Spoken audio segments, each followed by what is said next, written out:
নমস্কার, আরও একবার স্বাগত জানাই আমাদের ইউটিউব চ্যানেল মিনময় সহজের পক্ষ থেকে। আজকে যে বিষয় নিয়ে আলোচনা করব, সরাসরি দিদিকে বলতে কল করলেই ভাতা অ্যাপ্রুভ। হ্যাঁ, আপনি যদি বার্ধক্য ভাতা, বিধবা ভাতা বা হ্যান্ডিক্যাপ ভাতা যে কোনো ধরনের ভাতার জন্য আবেদন করেছেন, অর্থাৎ জয় জহর প্রকল্পের মাধ্যমে দুয়ারে সরকার ক্যাম্পে গিয়ে এখনও টাকা পাচ্ছেন না, তাহলে কিন্তু ভিডিওটা আপনার জন্য খুবই উপকৃত হতে চলেছে আপনার কাছে।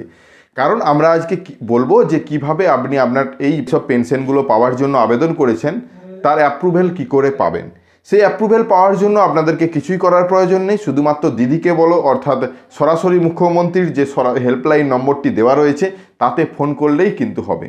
শুধুমাত্র ফোন করলেই হবে না, ফোন করে কি বলতে হবে এবং কি কি বিষয়গুলো জানাতে হবে, কি অ্যাপ্লিকেশন নম্বর দিতে হবে, সমস্ত বিষয়ে আলোচনা করতে চলেছি।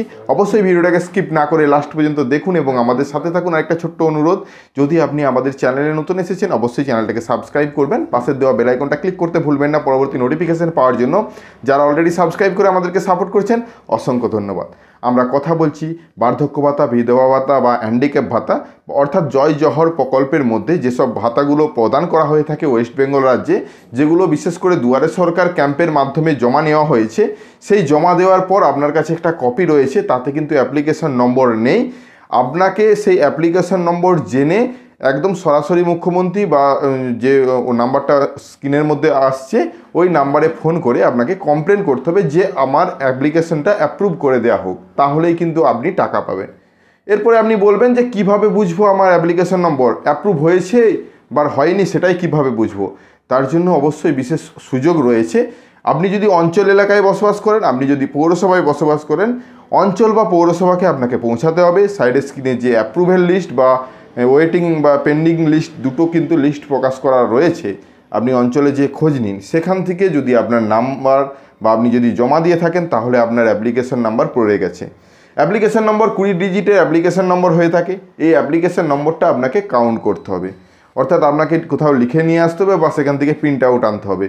এই অ্যাপ্লিকেশনের সাথে সাথে আপনার নাম, আপনার জন্ম তারিখ, আপনার বয়স কত, আপনার মোবাইল নম্বর, আপনার ব্যাংকের অ্যাকাউন্ট নম্বর, সমস্ত তথ্য কিন্তু দেখতে পাবেন। সঠিক আছে কিনা এখান থেকেও কিন্তু মিলিয়ে নিতে পারবেন। তো এই যে অ্যাপ্লিকেশনটা অ্যাপ্রুভেল লিস্টে যদি আপনার নাম থাকে অঞ্চল ওয়াইজ, তাহলে জানবেন আপনাকে কোনো কোথাও যাওয়ার প্রয়োজন নেই। আপনার ব্যাংক অ্যাকাউন্টে অতি শীঘ্রই টাকা আসতে চলেছে বা চলে এসেছে, আপনি ব্যাংক অ্যাকাউন্ট চেক করুন। যদি ওয়েটিং লিস্ট বা পেন্ডিং লিস্টে নাম থাকে তাহলে করণীয় কি সেটা আলোচনা করছি। সরাসরি আপনি অঞ্চল বা পৌরসভা থেকে আপনার অ্যাপ্লিকেশন আইডিটা নিয়ে আসবেন। একদম সরাসরি মুখ্যমন্ত্রী বা দিদিকে বলতে যে হেল্পলাইন নম্বরটা স্ক্রিনের মধ্যে ভেসে আসছে, এই হেল্পলাইন নম্বর থেকে আপনার ফোন থেকে বা অন্যান্য কারো ফোন থেকে ফোন করতে হবে। সম্পূর্ণ বাংলাতে কথা বলবে সেখানকার প্রতিনিধি এবং তাদেরকে বলতে হবে যে আমি এই প্রকল্পের জন্য আবেদন করেছি, এখনও টাকা পাইনি, আমার অ্যাপ্লিকেশনটা পেন্ডিং অবস্থায় রয়েছে। তখন আপনাকে চাওয়া হবে অ্যাপ্লিকেশন নম্বর। কারণ কি, তাদের দ্বারা এত কিছু সম্ভব নয়। আপনার নাম, আপনার আধার কার্ড নম্বর, আপনার ডেট অফ বার্থ, আপনার মোবাইল নম্বর, এত কিছু ম্যাচ করিয়ে বলা কিন্তু খুবই কষ্টকর। সেজন্য সরাসরি যদি আপনি তাদেরকে অ্যাপ্লিকেশন নম্বরটা প্রোভাইড করে দেন তাহলে কিন্তু অতি সহজেই আপনার এই অ্যাপ্লিকেশনটা অ্যাকসেপ্ট করা হবে বা অ্যাপ্রুভ করা হবে। পরের মাস থেকে আপনি কিন্তু টাকা পেতে পারবেন। তো এই যে প্রক্রিয়াটা, এই প্রক্রিয়াটা অনেকেই করেছেন এবং অনেকেই কিন্তু সাকসেস হয়েছেন। সেই জন্যই বিশেষ করে আজকে আপনাদের সামনে ভিডিওটা নিয়ে আসা। যদি আপনি এরকম কোনো সমস্যায় পড়ছেন, আপনি আবেদন তো করেছেন, কিছুই জানেন না, তাহলে কি করবেন সে বিষয় নিয়ে আজকের আমাদের বিশেষ ভিডিও ছিল। এই ভিডিওটাতে সম্পূর্ণরূপে কিভাবে আপনার অ্যাপ্লিকেশনটা আপনি নিজেই অ্যাপ্রুভ করাতে পারবেন, তাও আবার সরাসরি মুখ্যমন্ত্রী বা দিদিকে বলতে ফোন করে, সে বিষয়ে। তাছাড়া দিদিকে বলতে ফোন করার পর আপনার কমপ্লেনটা রেজিস্টার হলো কি না সেটাও কিন্তু দেখতে পারেন। আপনি কি কমপ্লেন দিয়েছেন, আপনি যে কমপ্লেনটা দিয়েছেন, যে অ্যাপ্লিকেশন নাম্বারটা ওনাদের দ্বারা রিসিভ করা হয়েছে সেটাও সঠিক কিনা, সেই বিষয়টা দেখার জন্য আমরা একটা ভিডিও বানিয়েছি। দিদিকে বলতে ফোন করার পর কিভাবে স্ট্যাটাস চেক করবেন সে বিষয়ের ভিডিওটা ডেসক্রিপশন বক্সে বা ভিডিওর লাস্টে আমরা দিয়ে রাখবো। সেই ভিডিওটা দেখেও কিন্তু আপনারা বিবেচনা করে নিতে পারবেন যে আপনার কমপ্লেনটা রেজিস্টার হলো কিনা। কমপ্লেন রেজিস্টারে 7 দিনের মধ্যে কিন্তু অ্যাপ্রুভেল পেয়ে যাবেন এবং 7 দিনের মধ্যে দেখবেন আবার স্ট্যাটাস চেক করলে স্ট্যাটাস অ্যাকসেপ্ট দেখাবে। তখন জানবেন আপনার যে সমস্যাটি হয়েছিল সেটি সমাধান হয়েছে। যদি নাম না থাকে, অ্যাপ্রুভ বা পেন্ডিং লিস্ট দুটো লিস্টেই যদি না নাম থাকে, তাহলে আবার আপনাকে পুনরায় সমস্ত ডকুমেন্টসের সাথে আপনাকে আবেদন করতে হবে।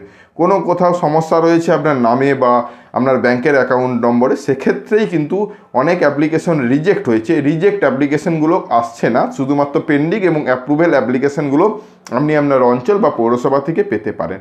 তো আজকে এই ছোট্ট নিউজটা আশা করি আপনাদের প্রত্যেকের কাছেই ভালো নিউজ। যদি এই ভিডিওটা ভালো লাগে লাইক এবং শেয়ার করে দিবেন। আমাদের চ্যানেলে নতুন হলে চ্যানেলটাকে সাবস্ক্রাইব করবেন, পাশের দেওয়া বেল আইকনটা ক্লিক করতে ভুলবেন না পরবর্তী নোটিফিকেশন পাওয়ার জন্য। আর যারা অলরেডি সাবস্ক্রাইব করে আমাদেরকে সাপোর্ট করছেন, অসংখ্য ধন্যবাদ। এভাবেই পাশে থাকুন। দেখা হচ্ছে নতুন কোনো ভিডিও নিয়ে। ধন্যবাদ।